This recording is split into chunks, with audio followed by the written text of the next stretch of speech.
And we're back. We have Dustin Oranchuk. Dustin, thank you for coming on. For people that aren't familiar with you, can you just tell us about yourself, where you are, what you're doing? Sure, thanks, Chris.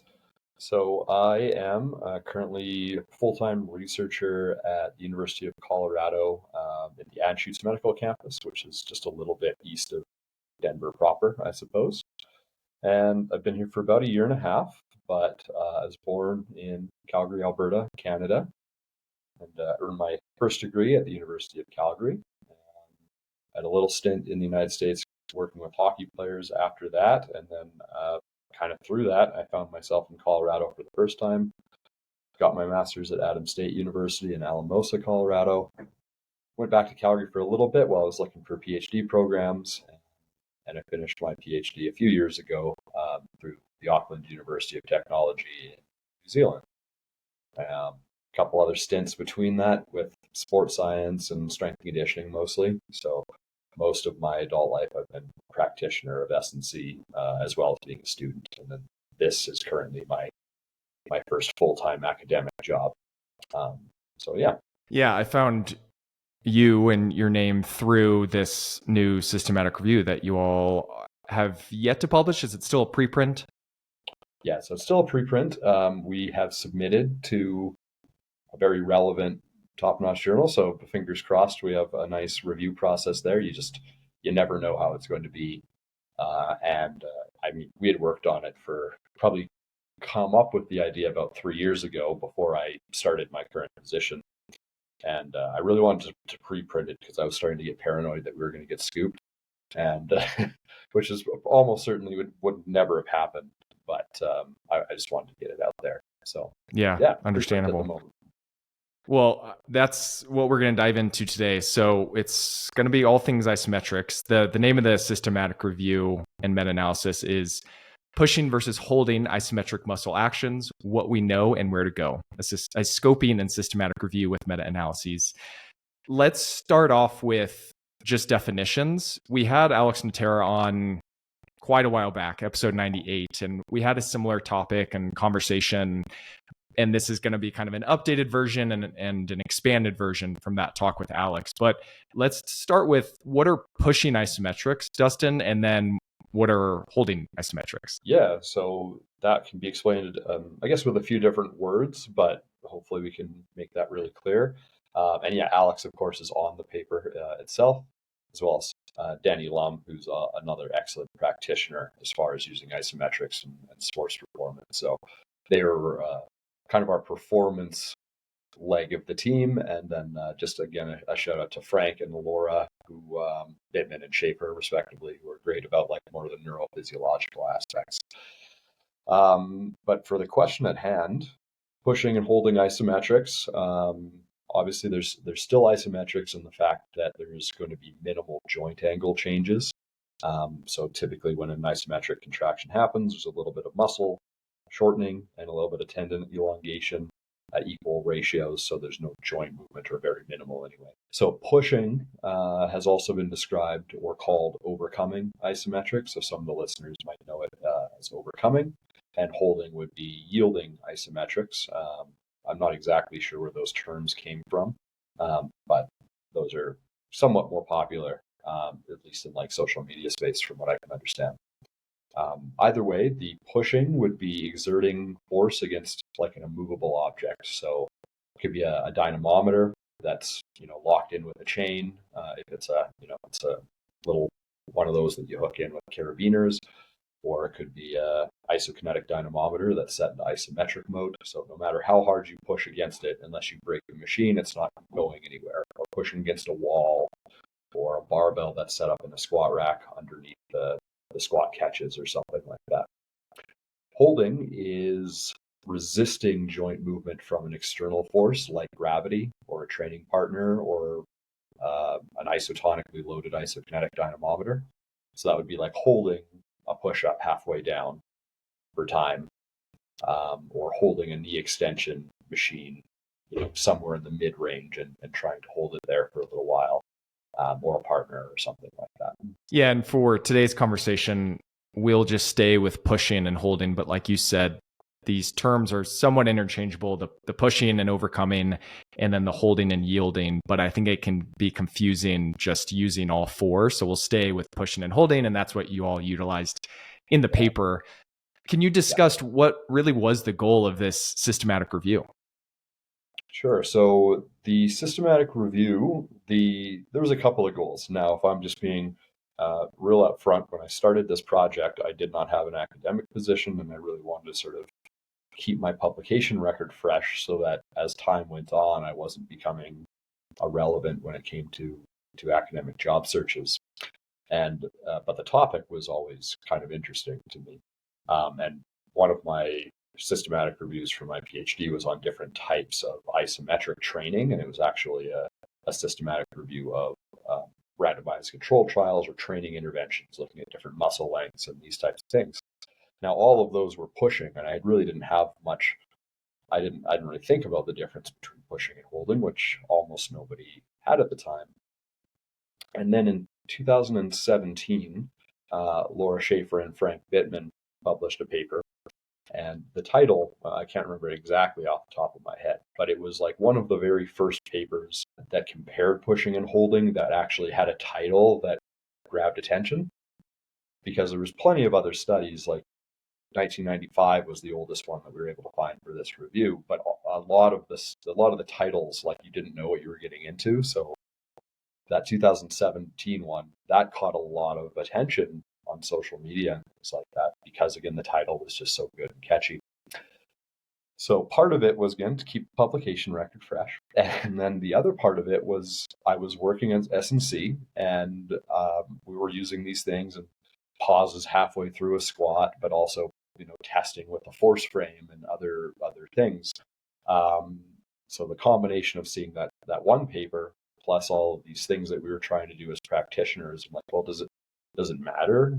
Like, does it add anything to add a holding isometric, or should we be pushing maximally against a rock solid squat rack frame, or what's the deal? So let's go and see what's actually out there and kind of go to the top of the evidence hierarchy with a meta-analysis if we can. Yeah. So with pushing and holding, you described just the realistic differences, the actual differences in how they're performed. When you all performed this review and meta-analysis, what do you find, or what did you guys realize, or what are some of these maybe similar adaptations with both of these, and what are some of the differences in regards to the adaptations, or just in general pros and cons of either option? Yeah, so the review, so everybody's really clear. All of the studies that we found, which happened to be 54 of them, they ranged all the way back to 1995, and then they sort of seemed to pick up steam in the early 2000s and then kind of continue on. Now there's a couple trickling in every year, but probably less and less. But all 54 were not intervention. They were all acute or quasi-experimental. So basically, there might have been some very small differences in one or two, but for the most part, all of them, same participants. They'd come in on 2 different days, and one day they would perform holding or pushing, and then the other day they'd perform the opposite at the same absolute load. So that's kind of an important point. Same absolute load, not same relative. And I'll get into that a little bit later, I suppose. And they would hold it for a predetermined amount of time based on the researchers, or till failure in a lot of cases. So failure, they were not able to exert the amount of force against a force plate or a dynamometer or something. And then for the holding, to see when there's actual measurable joint movement past 1 or 2 breaths or something. So that was a big one. No training studies, no interventions, so kind of yet to be done. Although we can talk about it a little bit later. I can give you a preview for a study that Danny did that's actually a training study. So that'll be cool. That's also not published yet. There was a lot of similarities between the studies. Another big limitation, just so everybody knows, is that the average intensity being used was pretty low. So a lot of studies in like 20% of MBIC, which is a maximal pushing, right? But The big ones, the obvious ones from the results was, at least for the arms and leg muscles, the appendicular muscles, people could push for longer than they could hold the same absolute weight. That was really clear.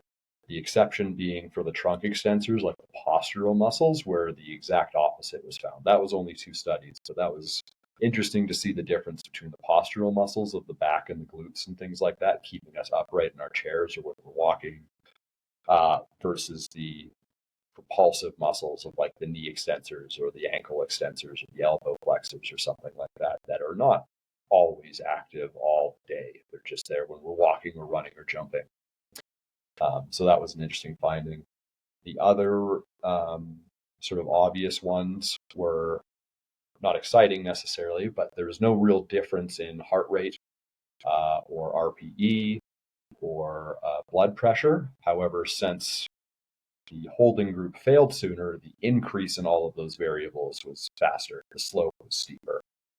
So even at the end of the day, when they failed, heart rate, blood pressure, RPE was basically the same, regardless of the contraction type or muscle action type.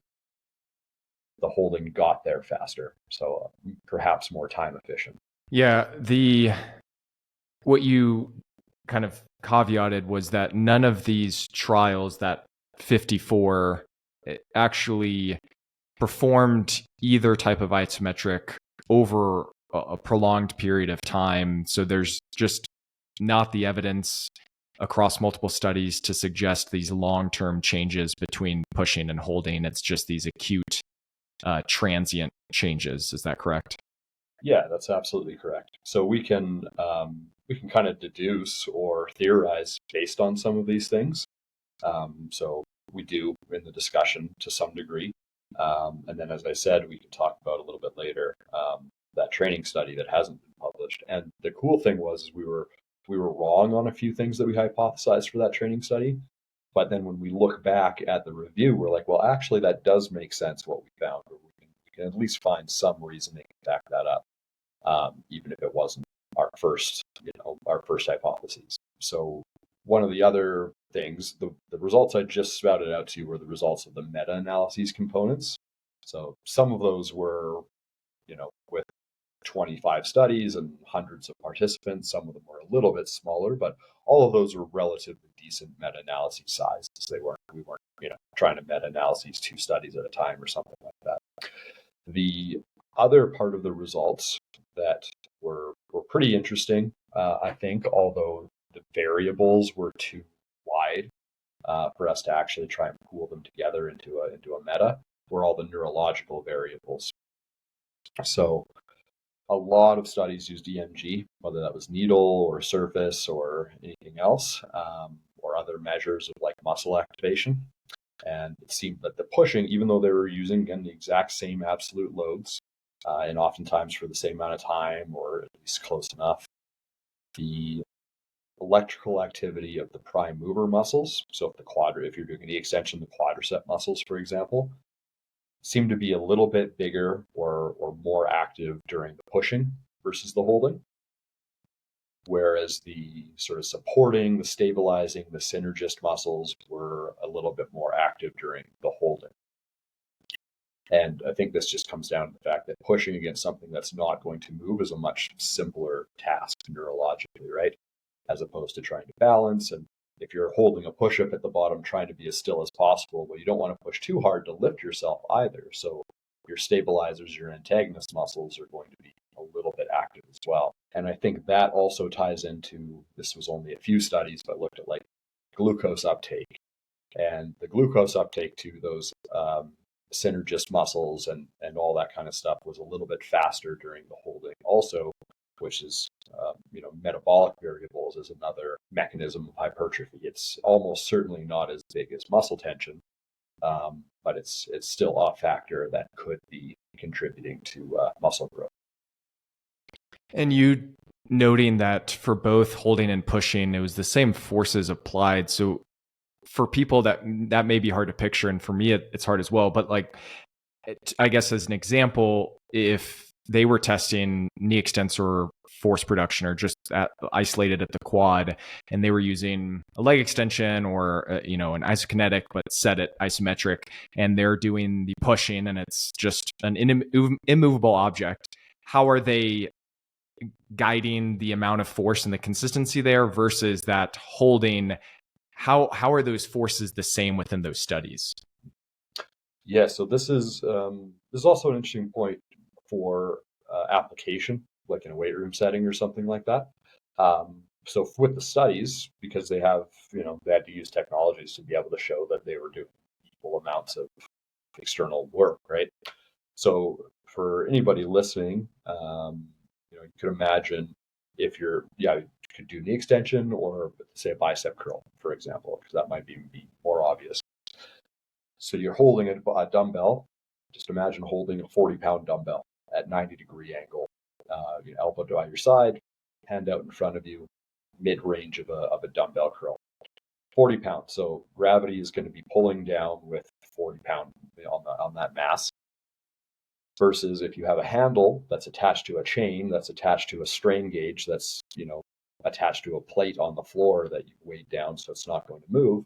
And now you've got a little iPad or a computer screen, and you can see the force time trace that you're pulling into that dynamometer or that strain gauge.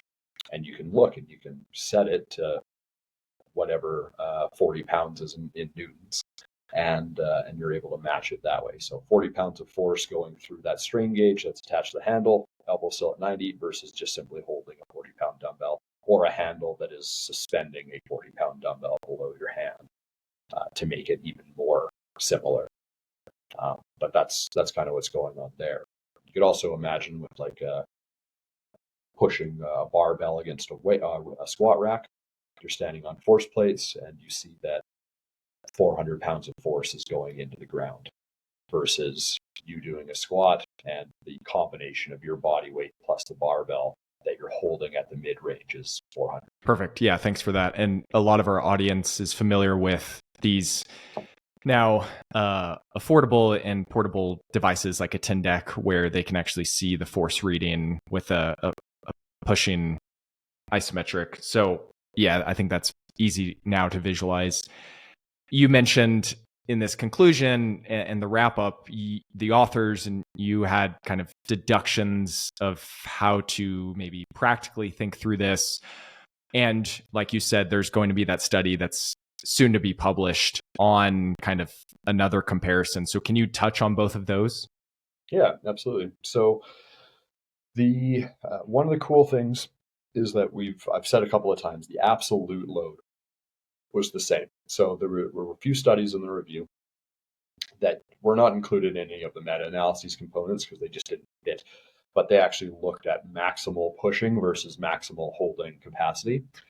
So they happen to have coined the maximal holding capacity as adaptive force. So it's kind of like, okay, you're like gradually loading up that holding isometric, and then at what point do you kind of fail and the muscle actually has to lengthen to, because it just can't maintain that holding isometric any longer. And for almost all their participants, there was the holding is quite a bit weaker than the pushing. Okay, roughly 77% in the studies in the muscles or the joints that they examined. I think one was triceps, one was biceps of the upper arm, of course, not the hamstrings. But it was roughly 77% as strong. So if your maximal effort, isometric bicep curl is 100 pounds, then maybe you could hold 77 pounds for a second or two, something like that. So that's kind of an interesting thing for application, because you just know that if your absolute goal is to build strength as best as possible, then most likely you need to lift as close to the most load as you can, or produce the most force as you can in your muscles. There's lots of talk about how it doesn't actually really matter how much load you lift for hypertrophy. It's more about like total work and these types of things. But it's also pretty clear that for maximal strength, you probably need to lift heavy weights, at least as long as you're not an absolute beginner coming back from an injury or something like that. So for application, that alone tells me that pushing is probably better for strength development. The other thing that tells me that pushing is probably better for strength development is what I alluded to a couple of minutes ago with the higher agonist or prime mover muscle activations. So whatever muscle you're trying to target the most is going to be targeted most likely better during pushing than holding, whereas holding kind of alternatively is going to be potentially better for training like muscle co-activation and coordination around the joint, and maybe therefore slightly better for like hypertrophy or just intramuscular coordination, balance, joint stability, these types of things. And that will also kind of roll back to the fact that there was, more metabolic activity in those supporting muscles as well. The other cool finding, there was 2 studies that used what they call experimental joint pain. And these were ones I thought were really interesting. And unfortunately, there's only 2.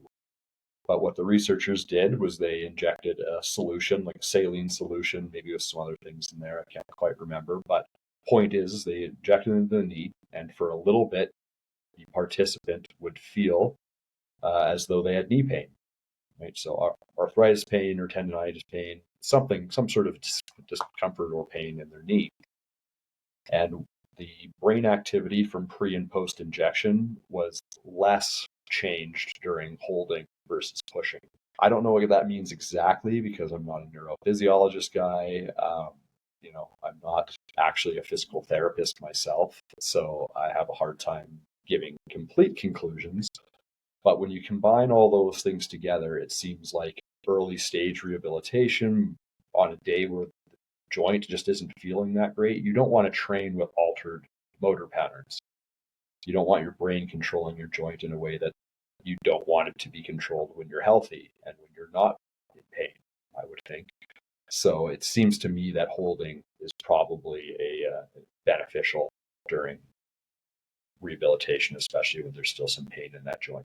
Could, in that situation, and maybe it's just an unknown, but is it holding would be more beneficial just because there's, over that period of time, the total force application isn't as high, and that's why it's less symptoms? And if you do pushing, you just reduce the total intensity or percentage of MVIC. Would that be like an equivalent, or is it just kind of a guess at this point? I mean, it's a bit of a guess, but I think that's a good guess.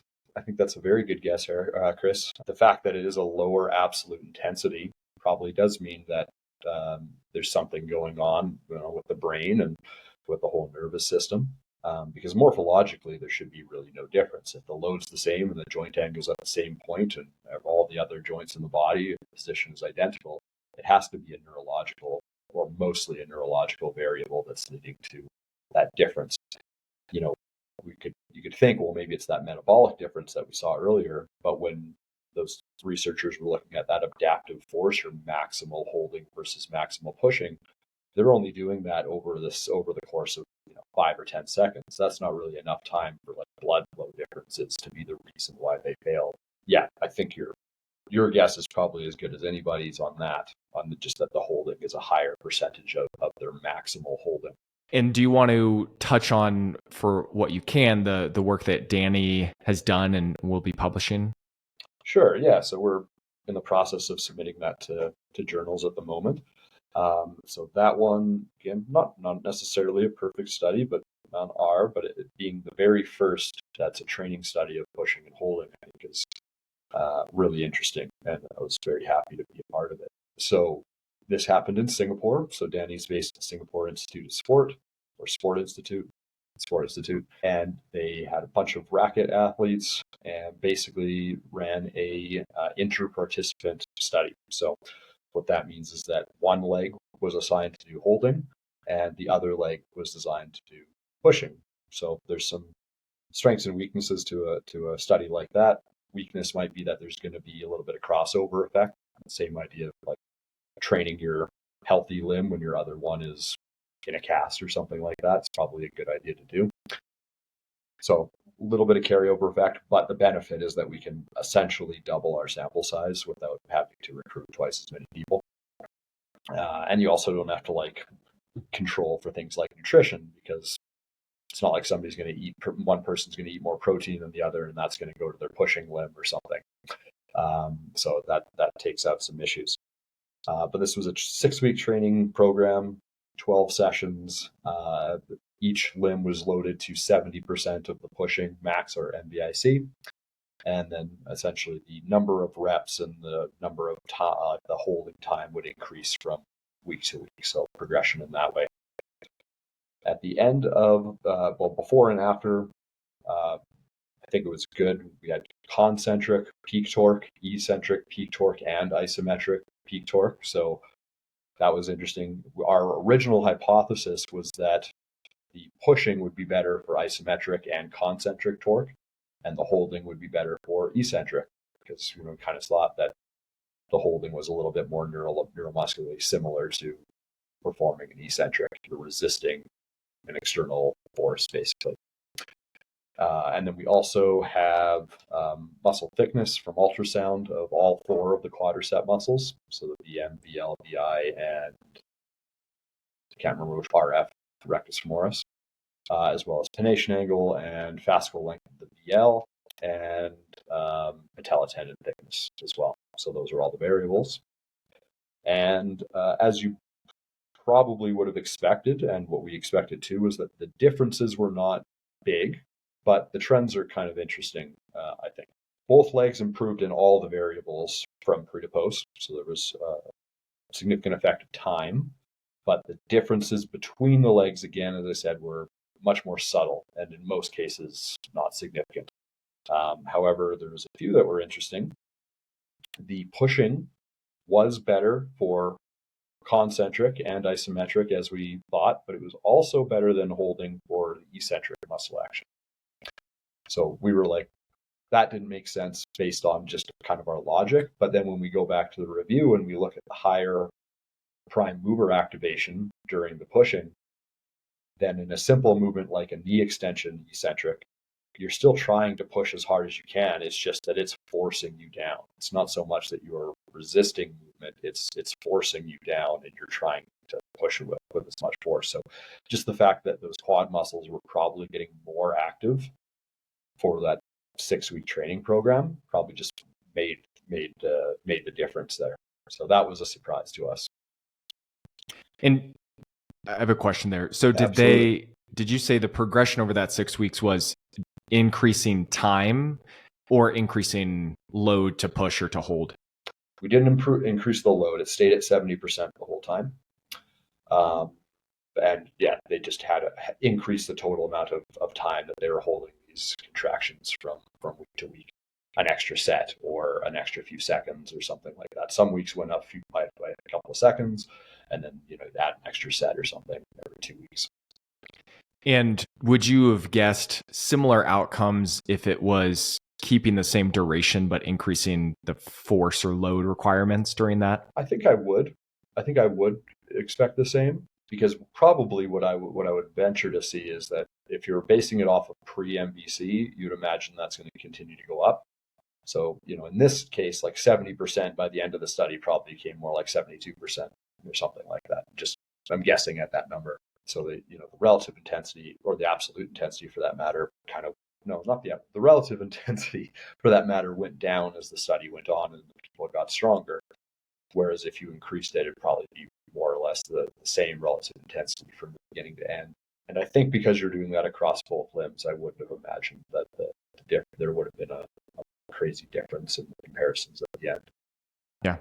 So was that, or is that the first study that's been at that higher percentage of MVIC? And for people, we've touched on it in prior episodes, but I don't think we've actually elaborated on it here. MVIC is just max volitional isometric contraction, which would, correct me if I'm wrong, be just considered the highest absolute force that someone can produce in that isometric position. And 70% of that is that holding duration. But you had said the other 54 studies within the review, they were all at 20% MBIC?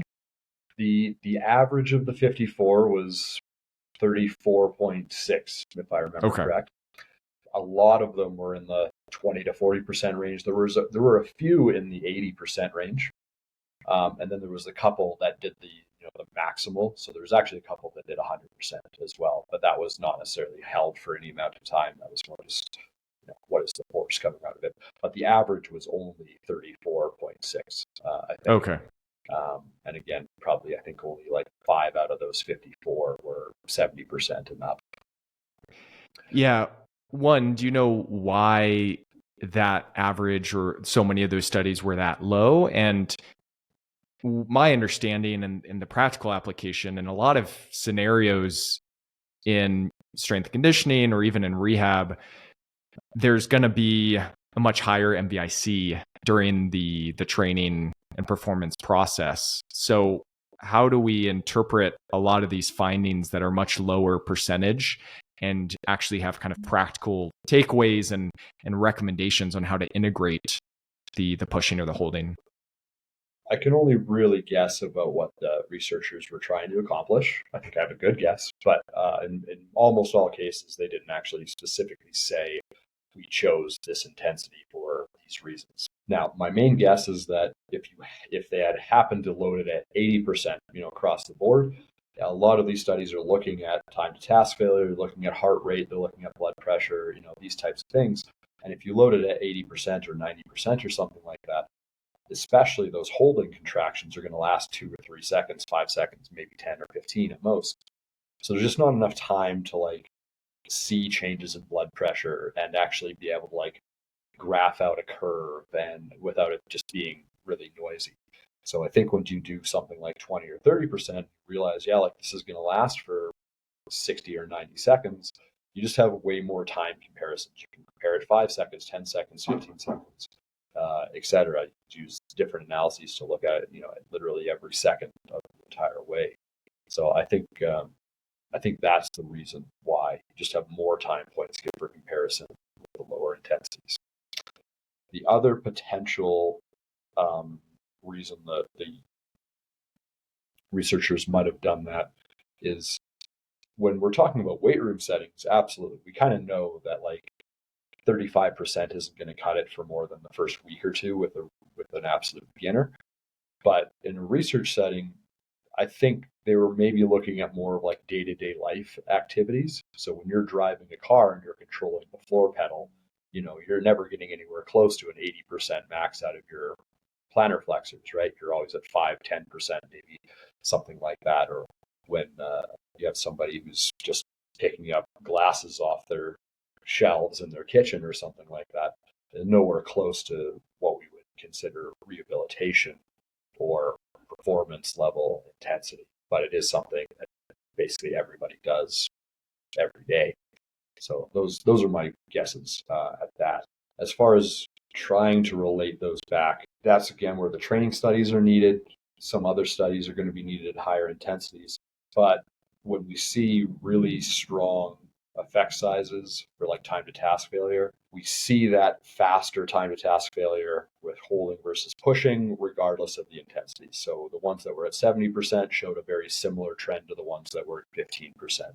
The effect sizes varied a little bit, but is that just different participants because of different muscles? It's almost certainly not really the intensity that's going on. So I think based on the meta regressions in our study and just looking at the trends, that the differences are not going to be massive regardless of intensity or regardless of even muscle or joint that's being used. And we looked at that a little bit as well.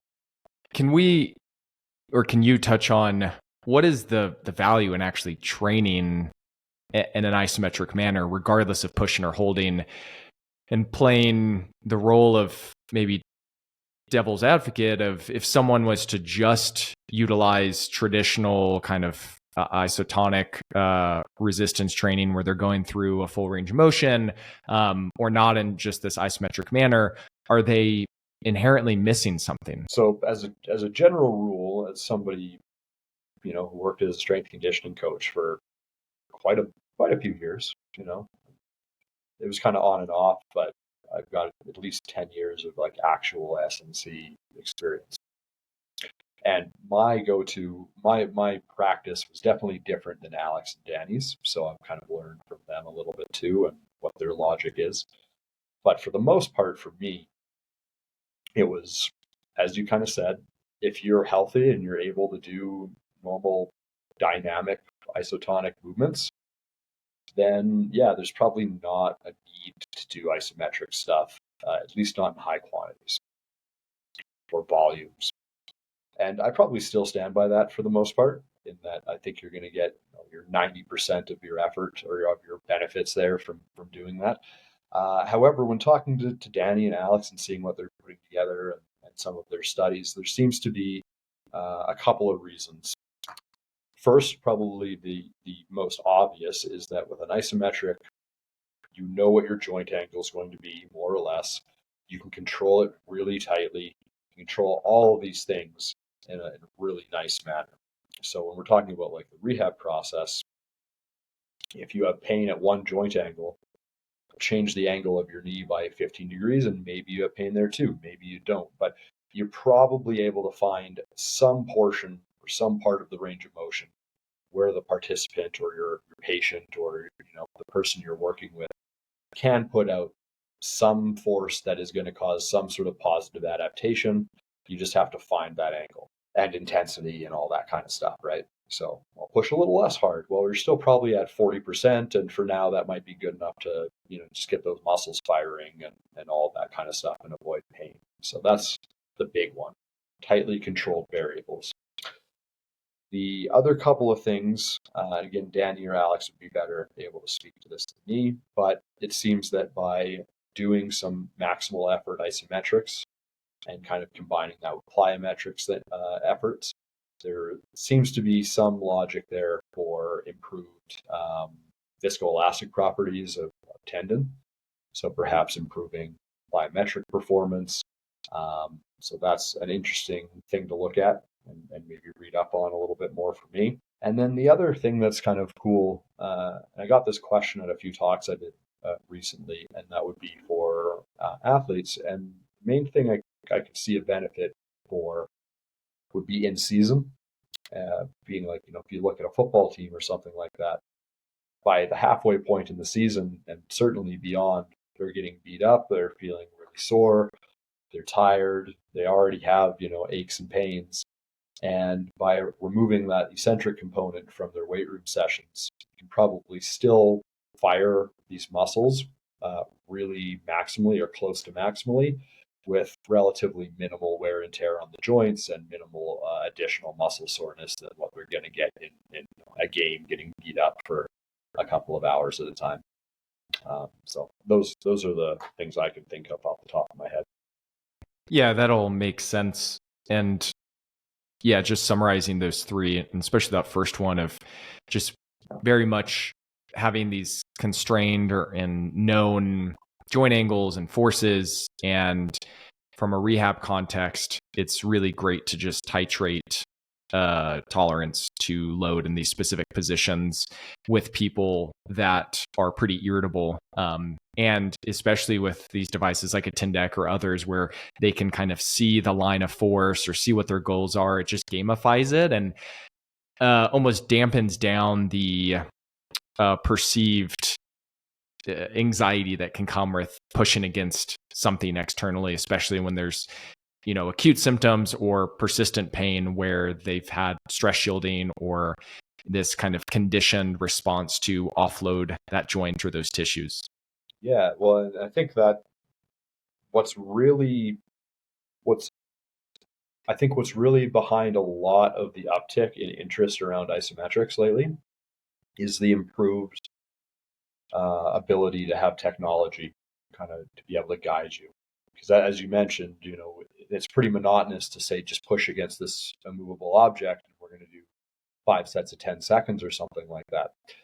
And that's great. You might get great adaptations out of that, but the monotony of it, especially if somebody is, in a rehab or they're non-competitive, or even if they are really competitive and they're with their 5 members of a hockey team in at one time. Well, it's nice to have that curve because then they can compete against each other or they compete against themselves from last week. So really the rise of like affordable intuitive tools, I think is a lot of the increase in isometric stuff from now compared to 10 years ago. Yeah, totally.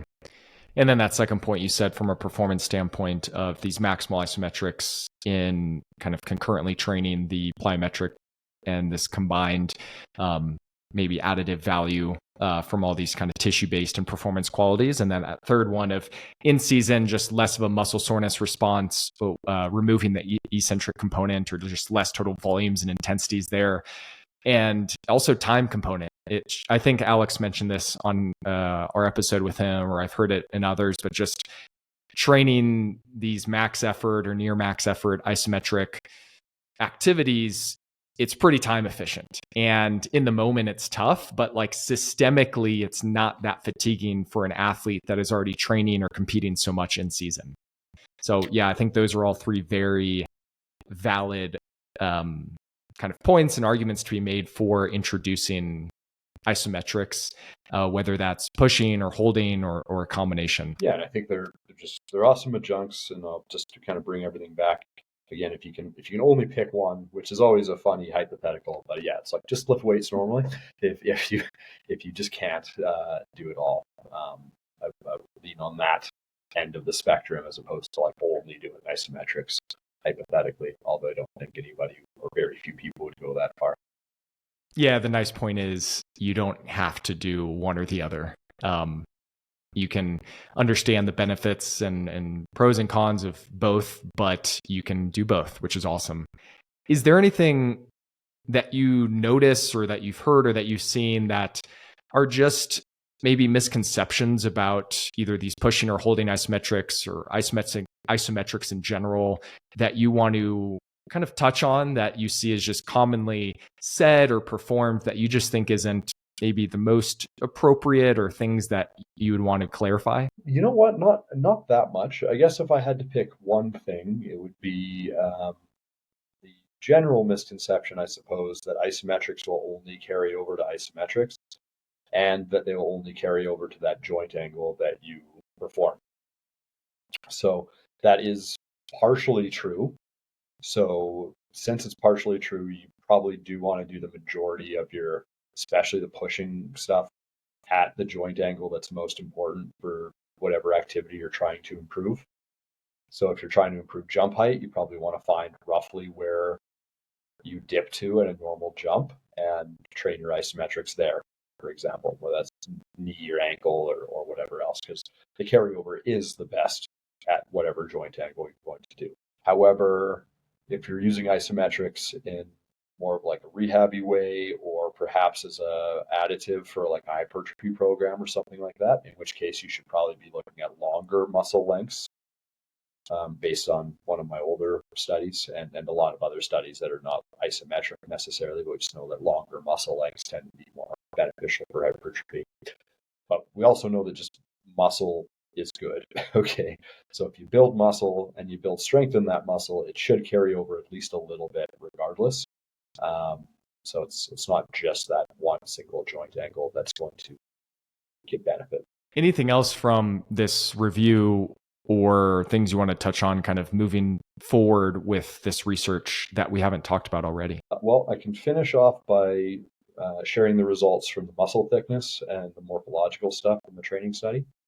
So I'd mentioned that the pushing improved concentric, eccentric, and isometric strength a little bit more. It was not statistically significant, although strength improved more for pushing for all three of those movements, with in some cases some effect sizes that statisticians would be interested in anyway. The exact opposite was actually true for the holding, where the holding improved muscle thickness of all of the quadricep muscles a little bit more than the pushing, with a significant t-test and a moderate effect size for the rectus femoris. And I'm not exactly sure why that might be. It is a relatively small sample, but the rectus femoris also crosses the hip, so it could maybe be a stabilizer as well. Going back to, again, the systematic review with the higher synergist activation with the holding. So potentially that higher synergist activation, the higher metabolic milieu in those muscles during the holding maybe would have led to slightly greater muscle growth. So anyway, it was I just thought it was great that this training study at least partially supported the meta-analysis. It wasn't like completely different than what we would have expected based on that. As far as where to go, there's a couple of big spaces. The first one is that every single study, with the exception of maybe the back extensors, the trunk extensors, which makes up more than one joint because you have all of your spinal erectors, but even that is essentially just the hinge joint of the hip. So all 54 were single joint movements. Okay, there was no squats or bench presses or push-ups or pull-ups or lunges or any of that kind of stuff. So whether the same thing happens, I'm not sure. And actually, if we were looking at time to task failure on a squat, for example, like I'm not sure if you would actually see the same trend of being able to push longer than you can hold. I think when you're holding, you can kind of maintain yourself, but you can kind of shift around a little bit. It's hard to explain, but just personal experience in a gym tells me you might actually see the opposite, but I can't be fully sure. So I think that would be great to see that being done. Lots of different exercises. Danny's done a lot of work with like the seal row or the chest supported row with his rowers, bench press, all these types of things. I think would be cool if people out there are interested in doing that as a project. I'd be interested. Other would be the more difficult one. The far more difficult one to do would be actually finding people with joint issues, okay, knee joint pains and things like that, and actually doing randomized controlled trials with people. That's really difficult because there's so many different levels of tendinopathy and there's so many different levels of arthritis, and then you got to somehow get the same number of people in each group, and like that's a really big project that requires a lot of money and funding and things like that. And the difference between pushing and holding just might not be perceived as impactful enough to get a big government grant to run a study like that. So maybe someday. I think that'd be great though.